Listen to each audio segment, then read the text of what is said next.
Good morning, everyone, and thank you to the Forbes Funds for these extremely engaging, thoughtful, and educational dialogues for our community, for our region.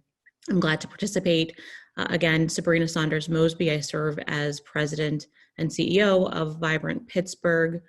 Vibrant Pittsburgh is an economic development nonprofit organization, and we seek to address one of the greatest challenges facing the Pittsburgh region today, and that's actually its aging population and workforce. We do that by providing leadership to accelerate growth, the growth of diverse workers in our region. That is our aim. And so Vibrant Pittsburgh works with our region's employers. We work with colleges, with universities and diverse community groups to organize, promote, and implement initiatives that are designed to welcome and retain more diverse talent. In the past, we've conducted targeted talent attraction initiatives, meaning going to national conventions, for instance, to really showcase what Pittsburgh in this region has to offer as it relates to work, to showcase our members, local corporations, and opportunities that they have available here in this region. Vibrant Pittsburgh serves as the region's central resource and spokesperson, and also convener on workforce diversity and inclusion issues. If you can imagine, we have been quite busy as we work to address two pandemics, speaking very sincerely and underscoring Fred's comments, COVID-19 and racial inequity. We've seen companies and local businesses implement furloughs and ultimately numerous layoffs throughout our region. And so the workforce has certainly been and continues to be impacted by COVID-19. And at the same time, we are addressing a very prominent and visible issue of racial inequity, something that feels very different in this time. At least it does for me. Vibrant Pittsburgh has taken, and I essentially have taken a strong stance that in the midst of COVID-19 and the challenges related to the pandemic there from a health perspective, and also as we look at the systemic racism that has plagued us throughout our history, this is not the time to put diversity on the back burner for our companies, nor for our region. Vibrant Pittsburgh is always happy to support our members and the community, especially during these trying times, with our resources and to help engage them in conversations about change and making improvements within the workforce and throughout the region. But when it comes to the current local and national unrest, we've been contacted by our member companies to merely discuss their response efforts, to facilitate dialogue about the current workplace climate. And of course, we've been conducting time to kind of dig in, to plug in at Vibrant, to educate ourselves on new tactics, some common missteps and resources that are rapidly being developed by industry experts around really important topics of this time.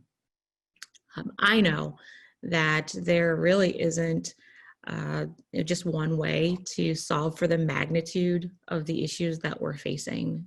The response will definitely need to be individualized and fit the needs of each organization, area, and community. And that's essentially what Vibrant Pittsburgh is working to do, working to solve for. I believe that a regional approach to addressing the challenges that we face is necessary. We cannot do this alone. Obviously, it will take all of us to move this work forward.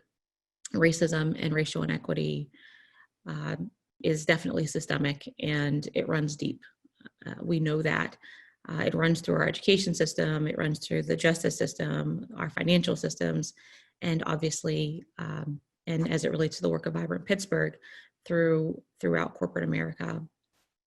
So I just wanted to, if I could for a moment, just give a bit of background around the Pittsburgh region so you can really understand the challenges that we are really addressing here from a workforce perspective. For instance, so in southwestern Pennsylvania, the workforce is lacking in diversity by almost any measure. And so when you think about Pittsburgh, we lead in so many ways, right? I consider Pittsburgh to be the comeback kid, essentially, where as we're leading now in medicine and with all of our amazing educational institutions and in tech, the one place that we are not currently leading is in diversity. And that's what we aim to change, right? That's the work that's ahead of us. And so essentially, when we look at a minority workforce participation, and that specifically I'm talking about African American, Black, Asian, Hispanic workers, only hold about 11% of the jobs in the Pittsburgh metropolitan statistical area. That's the smallest share seen across 15 US comparable metropolitan regions. And so that doesn't put us ahead. Essentially, we've got some work to do. Those workers also account for 25% of the jobs across 15 benchmark regions, which typically is done in data collection. And not to bore you, but essentially what I'm saying here is that the lack of diversity and inclusion threatens the supply of workers that are available to fill jobs that are going to be vacated by retiring baby boomers. So even though we've seen furloughs and then ultimately we've seen layoffs due to the financial constraints of COVID-19, obviously we expect for change to occur and for us to see improvements in those areas. The fact of the matter remains that we still have an aging population and we have roles that will need to be filled. Those jobs will need to be filled by the talent that encompasses a diverse group of individuals, because that's what we obviously see in our future. Talent will be diverse, and so we need to be able to attract and retain diverse talent, which means that these conversations around racial inequity, the changes that are required to be implemented throughout our systems, throughout the cultures of our organizations, our communities, our neighborhoods, are imperative for Pittsburgh to thrive, right? Utilizing, engaging, and retaining talent is extremely competitive, and it will remain that way. It will continue to become even more competitive. And so at Vibrant Pittsburgh, we're working with our members to address not just the systemic issues that are in place, but to build future plans to eliminate those kinds of things from ever becoming challenges again. And then finally, so last month, Vibrant Pittsburgh proudly released, in conjunction with our partner, the Allegheny Conference, the Vibrant Index Summary Report. And it was a public report to the region. The Vibrant Index Diagnostic actually evaluated local companies in 9 impact areas. We identified areas of responsibility, equity, diversity, and inclusion. So strengths and opportunities for change with each of those participating organizations. And so we've basically created a roadmap of good practices for companies to follow so that we can begin to break down these barriers and create a more inclusive and dynamic Pittsburgh region for all. The opportunity for us to partner and work together is extremely dynamic, and it is broad. As a Pittsburgher born and bred, I want nothing more than to see our communities thrive, and for people who look like me to feel that this community is not just embracing them, but that this community is certainly appreciative of the contributions and the talent that we bring. And so we've got a lot of work to do, is what I'll leave you with. And Vibrant is here to partner and work with our community to make sure that we are leading in this particular way, and that as the comeback kid, it's not only just eds, meds, and tech that you can now look to Pittsburgh for, but diversity is also a space that we have not just grown, but that we're a leader in as well across the country. Thanks so much for allowing me to participate in this conversation, and I look forward to question and answer. Thanks so much, Sabrina. And with that, I will turn it over to Betty Cruz. Again, please drop your questions in the chat function, and we'll do Q&A after Betty speaks. Great, thank you so much. Thank you, Fred, and the entire Forbes Funds team for inviting us to this conversation today. And I see some good questions already popping up in the chat that I'd actually love to have a dialogue around. So thanks, I think it was Ali, for those. But I also want to give a shout out to Sabrina for representing us nationally. I think it was just last week on the Today Show that looked like a lot of fun, and the amazing work that you're doing at Vibrant Pittsburgh to bring this to life. So with the World Affairs Council, I'll say I've been on the team since January 21st. I was there for about a month and a half before we went into working from home, or before we went into isolation. And at that point in time, joining the team of an organization that's been around for almost 90 years. Next year, we'll celebrate our 90th year. I came to it with the hope and aspiration and recognition that there's a legacy there that's important and powerful, as the mission of the World Affairs Council is to provide a pathway for a more globally minded region, offering students and the community at large a learning space that covers these key international issues. And we've been doing that, again, in the community through public forums and speaker series, and then with students traditionally in the classroom. But the reality is, as we've been doing this work for, again, as long as we have, it's felt like more of an academic conversation on how to be globally minded. What does that mean? It's only folks who might have the luxury to be able to take a 90-minute lunch and really reflect on these topics and engage with influential speakers around it. The work that we've been doing with students in the classroom is incredibly important, and we've been doing that part of our programming for 50 years.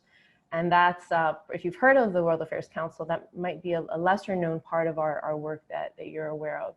So as I entered into this role as leading the organization at the end of January, my hope was, how do we break down these walls? How do we make sure that the students that are participating in our programs aren't just those that are already actively engaged in Model UN or AP students, which is typically what our audience has looked like, and really bring the opportunity to learn about global education and to engage in this way to all of our students, and to prioritize underrepresented students, specifically Black and Brown students. Similarly, how do we break down those walls and sure, continue to have important conversations in the downtown area, but how do we go into the community, go into partner with folks and bring this discussion to all of Pittsburgh? And to your question, Ali, in terms of diversity, yeah, I think diversity is more than just cultural or ethnic or racial. It does matter if you have diverse experience, diverse economic experiences. So you might be of a same group, but if you have access to certain privileges, then your experience is completely different. And what we found, and we're talking about early on, is that this conversation has, again, been more of that like heady academic, and we needed to bring it into the community. I didn't expect to be doing this while we were going through a global health pandemic that's turned into a global economic pandemic that has now been accelerated a racial justice uprising. But as intense of an experience as that has been in terms of accelerating all of the ways we wanted to change and making that happen in real time, there wasn't the luxury of like, let's keep business as usual as we slowly start to integrate some of my changes. But rather making it happen now.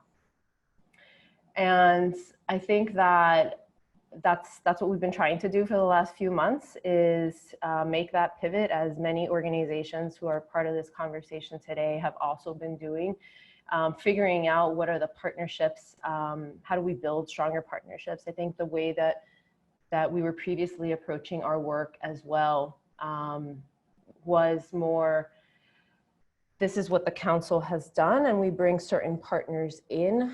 And my hope and goal is more, how are we co-designing with our network, our community, people who are at the table and people who should be at the table but don't even know that there's a table that's having these conversations, or that it's for them. So I guess all of that to say is that we've been trying to root our work with that understanding and wanting to go deeper as it relates to being youth-led as an organization that provides programming that's for youth, recognizing the importance of not just doing for youth, but by youth. So that's something that we've integrated more deeply. These conversations around how are we breaking down barriers in terms of reaching new audiences. One of the ways that we've done that immediately, again, irrespective of what was happening in the world, was integrating voices from these communities. So there are plenty of Black and Brown leaders who have a lot to say about, and are subject matter experts on global issues. Again, thank you, Fred, for being a leader in the Sustainable Development Goals in our region. Unfortunately, oftentimes these leaders aren't the ones that are turned to. So we can provide a platform. This is part of what we do. So how do we ensure that we're setting the stage and inviting leaders from different backgrounds, different experiences, to have a space to share. So these are some of the ways that we've started to modify our programming to really walk the walk on bringing global learning to our region, for all of our region, and not just for some. But I think the fundamental point that I wanted to dig into before we open it up, and I really want to have a conversation with you all, is that we can't, we say that we're doing this because we want to build a more globally minded region. Well, if one thing is loud and clear right now, is that we cannot build a more globally minded region if we are not anti-racist. And that's something that we've started to talk about in a much clearer, direct way just in the past month, I would say, since the uprisings began. And I've heard other folks say it, but in different conversations, but just to repeat it here, I don't know that we would have had the uprisings to the scale that we've had them, in the way that the movement has grown, if it weren't for COVID. So I think it's a blessing, unfortunately, this horrible crisis coming together, that we are all living in this moment in history together, and there's no excuses. We all have a role to play, we have something to do, and it is no longer just about a nice, diversity 101 conversation. We have to be anti-racist, and there are specific things that we can do. And that's what we are, where we are, is figuring out how do we walk the walk as a team in all of our practices, looking at the many good recommendations that Vibrant Pittsburgh has been promoting for years in terms of how you change your organizational operations to be more equitable, and then also how we're walking the walk and helping to guide and educate and bring to the surface issues, because these topics are not disconnected. They're very relevant to one another. And how we do that is ultimately about partnerships. So I, as an outsider from Pittsburgh, I've been in Pittsburgh for about 8 years now, but I'm originally from Miami, Florida. And one of the opportunities and challenges I see in Pittsburgh is that sometimes we can be a little bit insular. We don't look outside, and sometimes we don't even look within to our neighbors. And I think that there's, again, a lot of great talent here, a lot of great people from different backgrounds doing important work. And I want to continue breaking down those walls and really making global learning and global education something that is for all of our region. And I'll stop there. I can talk a little bit more about some of the programs that we've been doing, but I'll leave that for the conversation. Thanks both Sabrina and Betty. I feel like this is just such an opportune and really perfect time to have both of you here. And I want to tie it back to the UN Sustainable Development Goals, which is a really key framework for both the Forbes funds, but as you know, Betty, you alluded to many other institutions in Pittsburgh. And we are some of the institutions who are making those really local and applicable to our work. So thank you to both of you for being here and really introducing more about each of your organizations. I think something that Betty, that you said really struck around breaking down barriers and, bringing in new partners. And Sabrina, you also talked about partnership as being really key to workforce development. And, as the Forbes funds and GPMP, we have a regional reach. So we want to make sure that folks, in Allegheny County, Westmoreland, Butler, and elsewhere in Southwestern PA are able to be included and a part of really the rebuilding of our region. So I'd like to ask each of you, how do we act regionally and include folks, you know, who are current partners but could be future partners in our work? So Go ahead. thanks, Betty. So I'll get started. As I mentioned, I recently put out a regional action plan for addressing improvements in diversity, which was a continuation of our Vibrant Index summary report. So these were specific actions that employers could take, understanding that there's no cookie cutter way to advance on these issues, but that there are specific things that either we've asked companies to or businesses to commit to in the past that perhaps they haven't made good on, or things that have clearly worked in other places across the country that we've seen other companies leading in that need to be implemented here locally. The reality is everyone's not a business, right? Not a company. And so how do we plug in? How do we connect if we are not essentially in an employer, right? I do want to mention again that Vibrant Pittsburgh specifically is a membership organization, and so we do work with employers. That is the scope of our work, and so I want to be clear about that piece. But we do engage at Vibrant. We engage in strategic partnerships with NGOs in nonprofit organizations specifically, and small businesses to offer support for diverse workforce development strategies. So that is something that we do, recognizing that those kinds of partnerships really expand upon our mission aligned work in spaces where it's just not our lane, but that we can support a nonprofit or another entity in doing the work so that we can continue to advance our mission. And so I would just ask if there are organizations out there that are looking to specifically engage in the strategic partnership with Vibrant to talk about support for either diverse workforce development strategies within the regional constructs, within a community, et cetera, just to reach out so that we can see if there's synergy. So reach out to Vibrant for that. I would say for us, when we think about partnerships, again, I think the habit has been seeing, and it's not just at the council, I've seen this with other partners and other organizations where we want to find, we want to advance our programming. We want to design for, and as Fred was speaking to in his opening remarks, like how do we apply the principles of human-centered design? How do we look at an approach that's transgenerational? That language resonated for me because that's exactly where we are in terms of making a shift from designing for to designing with. And the only way you can design with is if you actually ask your partners, what do they want? And it, to me, seems so simple, and maybe it's obvious to everyone on this call, but it's actually a gigantic leap for a lot of folks. And so for us, these past few months, God, I guess it's almost 6 months now since I stepped into the role. Since then, has been really meeting with folks one-on-one and asking them, who do you think we are? What do you think of the council? What is it that you understand us to be? And having a conversation with that perception, with them and their perception, as well as what they want and need. As it relates to partnerships, as it relates to an organization that is centered on global education, as working with youth, as well as programming in our community that addresses this, especially in this moment, again, where we recognize that because of the isolation that we're dealing with and all of the Zoom calls and everything that's happening, that's also creating a greater divide in terms of physical connections. It's also fanning fears, and further nationalism, potentially extreme isolationism. So all of this, partnerships are going to be essential.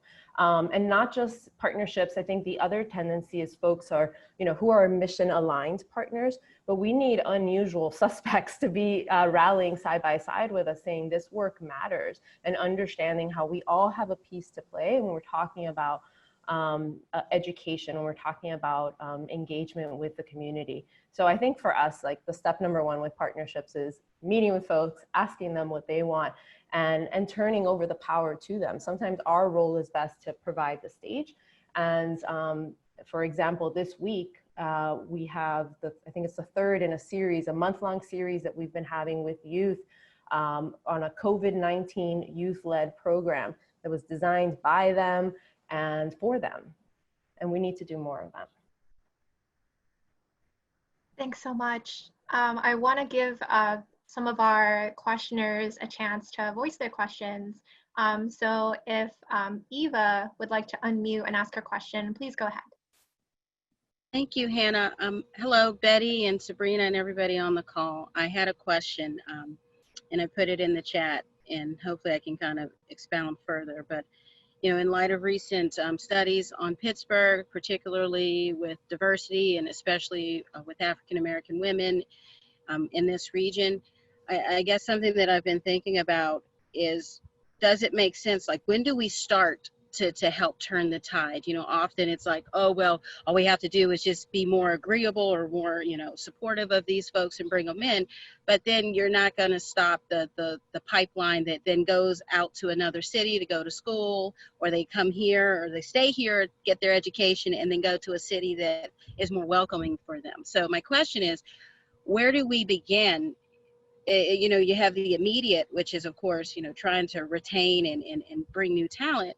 But the long term has to be, we have to do more or do something in our own communities to help retain the talent. Because again, you know, a lot of us will go to school in other cities that are probably more diverse or more inclusive or give us more opportunities. Maybe we come back to Pittsburgh and then we're like, well, there's nothing here for us. And then we leave. So, I mean, what are we going to do to stop that? Thank you. So I'll jump in here. Thanks, Eva, for your question and your comments. I feel like a part of your question, you did answer a bit of your own question. So I just want to acknowledge that there is more knowledge on these calls and in this dialogue than just the folks that are featured speakers. So I always want to make sure that we recognize that there are others that have a wealth of information to share and to contribute. So just to give you my perspective, you also spoke about not competing issues, but areas that are complex. One being the fact that Pittsburgh has been deemed the worst city for Black women compared to 89 other cities. And you asked about what our organizations are doing in our work to address that particular issue. There was also a question specifically around where do we start? Essentially, should we not start younger? Should we not start with our youth? And I think perhaps people that are talent that's already here. So I want to touch on both of those really quickly, if I can.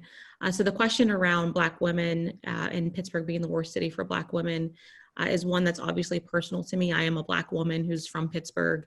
I'm also a Black woman who's in her 9th month of pregnancy in Pittsburgh and preparing to deliver a Black boy here in this region. And so this is a personal question for me. It's a personal plate, essentially.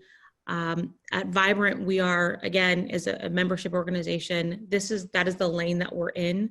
And so I'm working to hold our companies accountable as it relates to the policies and practices that they have in place that impact Black women specifically, right? So that's as it relates to elevation, to building a pipeline of support throughout the company for advancement, everything from hiring through elevation in the company to pay, to workplace well-being and policies that support the advancement of talent that looks like me, right? Those are all a part of the strategies that Vibrant Pittsburgh is pushing for, and it directly addresses those challenges. We also have members that are part of our health systems, specifically who have a role in this work as we look at the health disparities that were presented for Black women. Again, something that hits home for me as I am preparing to deliver a child in the middle of a pandemic as a Black woman. And I'm personally concerned about whether or not my views, my beliefs, and what is happening, my feelings will be respected when I'm in the delivery room.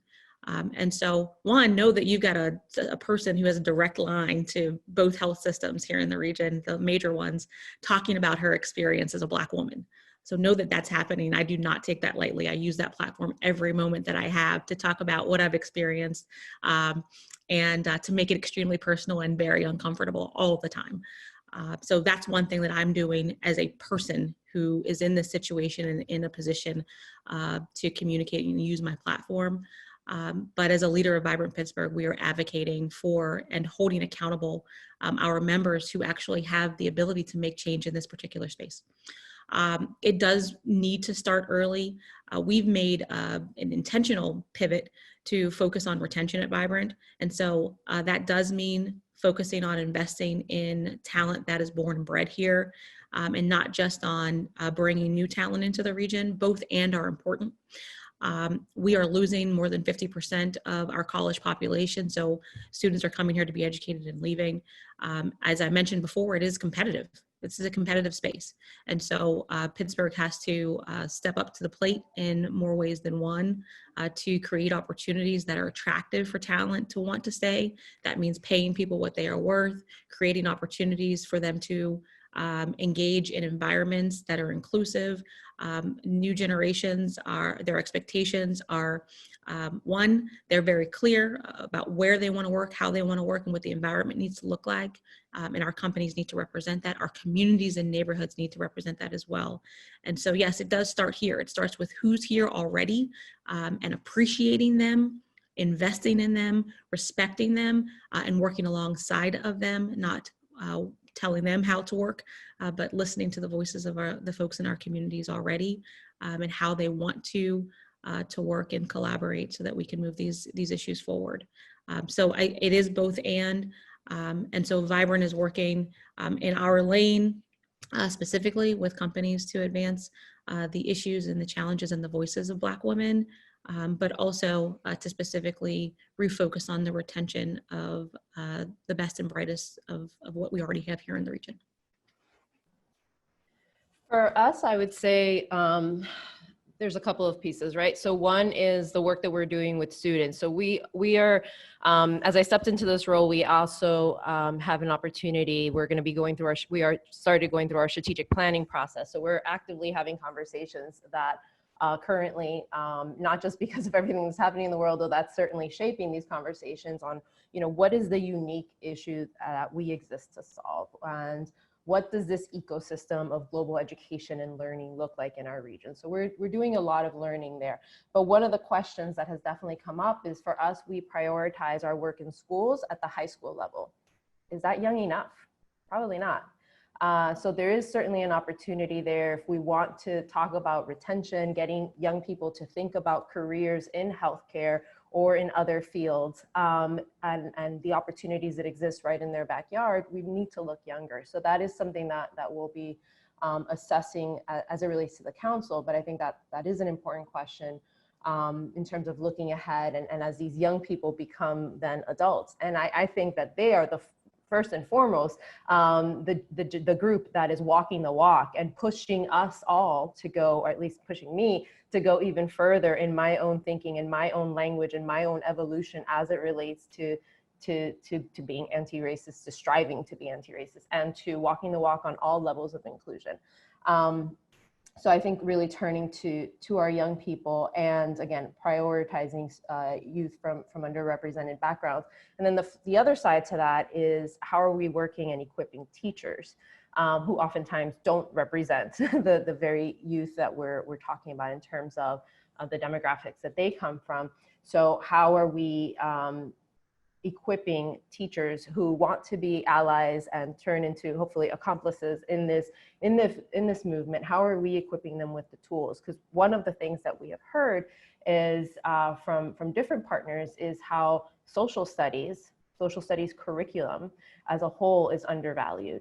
If you are an English learner, and you need to get pulled out for ESL classes, you'll probably get pulled out of your social studies class. If you have an IEP and you need some additional educational support, you will probably be pulled out of your social studies class. So what type of leaders, civic leaders, are we shaping if a fundamental part of their learning, and as we know, I know for me, it's embarrassing to say that I didn't know about Tulsa, for example, the Tulsa massacre until a couple of years ago. I didn't know a lot about the Black history, Black experience until recent years, and that's embarrassing. So if we're talking about that level of awareness and changing these systems and building leaders and retaining leaders who feel that they belong here, it's, as Sabrina opened and said, it's systemic. So what are all of the links in this chain?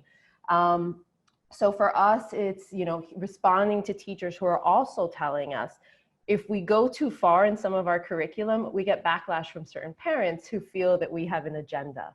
So we need everybody, right? We need to provide the teachers with the education and the resources. We need to empower the youth so that they can also have access to this and have the platform, and then also equip the parents. And obviously we're one organization, so back to that point, what is our lane, what is our role, and then who is that network, that ecosystem of partners that can help us get there. But finally, I think that, again, how are we giving the stage, making sure that there is representation at all levels so that individuals are sharing their stories, are sharing their journey, so that anyone, a young person who's watching can learn from that experience locally. So how are we having Black and brown leaders who are telling their story on a regular basis and not tokenized? I feel like that's another thing where I've seen a lot. It's the same face and the same voice. We have lots of stories that could be told already right here. So this yes and of yes with our youth, yes with spotlighting Black and brown talent in our region, and yes with equipping white allies with the resources so that they can become accomplices, because this cannot just fall on the shoulders of the Black and brown community members. I really appreciate Betty and Sabrina, you all highlighting the different stakeholders you all work with, from companies to teachers, students, and community members. It really underscores the importance of cross-sectoral partnership and working together. And in terms of promoting equity and inclusion, I want to voice a question from the chat about how do we work with folks who may have a different perspective on how to incorporate equity and inclusion into their organizations, whether they're a corporation, whether they are a nonprofit or a school perhaps, and how can we help people walk along that path to authentic adoption of diversity, equity, and inclusion, and make that impactful for the people they work with? So for us, we encounter this, on a regular basis, and have for the last decade, as we recognize that our stakeholders, those that are already invested and committed to this work, and those that are not, are on a different part of this journey. So we're not all in the same space. We would, we'd be kidding ourselves if we thought that was the case. So everyone is obviously not in the same role as it relates to where we are in this journey. And first we have to acknowledge that there are various issues as it relates to education, as Betty alluded to, and knowledge, experience. I think earlier in the chat, there was a question about our definition of diversity that Betty answered. And for me, at Vibrant, we're working on making Pittsburgh a destination of choice for people of color. So from a racial and ethnic perspective, but diversity is, all of our unique differences, seen and unseen. And so starting there, I think, is the best place to begin the conversation. And this is, many times it is a conversation. It's a series of questions that we need to ask ourselves and of others related to our core beliefs and our values. So taking it back to humanity, this is the one place where we actually get to use our hearts and minds in this work. And so it can begin with an individual conversation or a community dialogue where we begin to set a foundation of general understanding about our own personal values, what we believe in, and really just start from there. We cannot begin at a place of expectation based on our own levels of understanding and education, or the conversation will end and we'll make no progress whatsoever. So it starts with personal understanding and learning, right? Learning about yourself, your own bias, your own areas of challenge and difficulty, and then being open with empathy to understand others. If you can't do that, then you cannot help advance this work for anyone else. You have to know yourself and understand what your own challenges are first, and then to examine things through a lens of racial equity, through empathy, so that you can engage others. If you can start there, then we can do anything together, I believe, because you're going to hit roadblocks where there are going to be moments of disagreement and confusion, and essentially it's because of lack of education or differences in experience. And so you've got to start with a common framework, essentially. From a company perspective, if leadership is engaged and again has a difference of opinion, experience, or background, especially as it relates to the importance of diversity, then again, you have to start with the power of inquiry, understanding why, from where, and when these beliefs began. There's a root cause to the differences that we experience, that we can get to, but only by digging, and that's going to take time as well. So this is not something that's going to be figured out overnight. It's not something that we can expect for everyone to be at the same point overnight. This is the long haul that we're talking about. It is a long process that will take a significant amount of time for us to move forward. That does not mean that there is not progress that can be made. And even if a company who specifically in the question, there was a question about checking the box where we've added a D&I professional, we've joined Vibrant Pittsburgh, and that's what we've done to advance this work, and recognizing that again, everyone is not in the same place in this journey. We are holding individuals and companies accountable. We all need to be holding individuals and companies accountable, but again, through the lens of empathy, and also recognizing that we're not all in the same place so that we can move forward, opposed to shaming, blaming, accusing, and pushing people further away from us and this movement. Yeah, I think those are all really amazing and important points. I just to echo and maybe explain a little bit on my perspective, I think that sharing of your own personal journey is incredibly important, particularly in my case, for example. I'll give one story. I started using my pronouns recently in the last, gosh, I'd say maybe 2 years. And it was a journey for me. I didn't understand I didn't understand the whole process. And I consider myself an LGBT ally for many reasons, as an ally to family members who are gay, and friends, and someone who has long felt they were an advocate. But this was a part of the experience that I was still learning and growing from. And I now use it in my signature and don't even think twice about it. And it's been interesting in recent months to hear some backlash that I've gotten from folks who don't understand why it's used and have lots of questions and lots of opinions. And I'm trying to, that was somewhat surprising to me, but at the same time, I'm like, okay, this is an educational opportunity. How can we use it that way as a learning experience to bring folks along? And I can't, it's not going to be effective if I just tell them, this is why you should do it. This is the reasons why.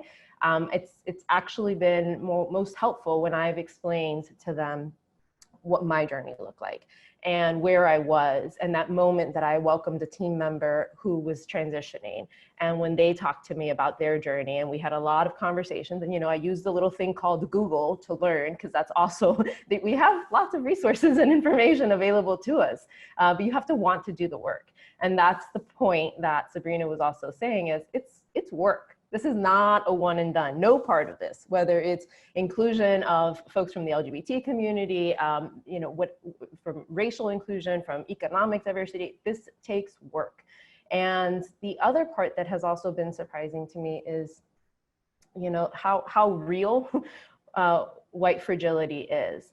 And I think where I struggle with, I appreciate Sabrina's comments on being empathetic and kind and patient. I'm very impatient and want to, like, you know, get to the point of it. So I think for me, that's also been a journey, is realizing I'm sometimes taking things for granted and saying things like, yeah, we're all racist. We all have this bias in us, and we need to work against that and learn and grow. And then to see people respond like, what do you mean? I'm not racist. I'm like, oh, wow, you actually exist. You're, there are folks who just think that they have, you know, overcome and don't have that to deal with. And I'm talking specifically about folks who are not Black Americans. And there's a long journey there. I think that the vulnerability piece is probably the one word that I would call out to. So showing your vulnerability, being open, being empathetic. And then the last point that I would say is that at the end of the day, I hate to say it, but data matters. And if the more that we can couple these human stories with data, your teams will be more effective if they are diverse in thinking, in racially, culturally. And when you couple these things together to communicate the human moral imperative along with why it's in all of our interests, hopefully it'll go a long way, but even then, it's a journey.